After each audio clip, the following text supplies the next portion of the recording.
Well, joining us is Alpesh Patel, CEO of Prifinium Partners. Good morning. Morning. Morning, Alpesh. Let's take a look at some bit more of the detail in those articles. And as we were hearing in our headlines, because the BBC's done an interview with a former Islamic State militant talking about Jihadi John being something of a loner. But The Guardian has, not a different take, but another take. They've spoken to people who worked with him in Kuwait. What does the article say?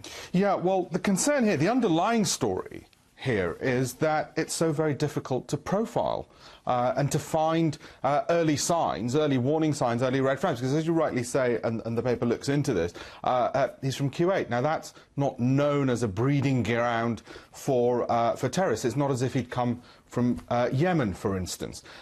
He went to school in St John's Wood, again, not exactly known for its fundamentalist schooling, and he was in IT sales, employee of the year. Now, that's worrying, because where do you start when it comes to profiling? The positive side of any of this is he had been picked up by the British security services some 4 or 5 years ago, and in some of the other papers there's a whole stream of stories that whether that might have tipped him over the edge, which is absolute nonsense. The good news is that they had picked up on him, but what could they do when he doesn't fit any, as I say, of the traditional profiles? And what do we do going forward if amongst us, British passport holders, just do not trigger any red flags that we can say that's a likely terrorist? And I suppose the other side of this is, even if by this stage when he was working in Kuwait, he had started to become radicalised and started to espouse extreme views, I mean, he's unlikely to say anything at work, is he? I mean,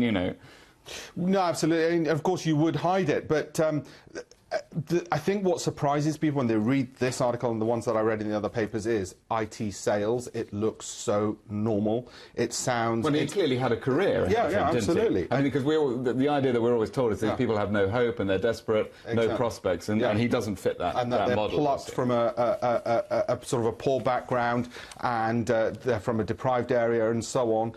What's very worrying is that they could be our work colleagues who are potential terrorists. That's the way it looks. Of course, that's highly unlikely that our work colleagues are like that, but that's the way it looks, and it's the way the stories come across, and that's what I think makes this even more of a story.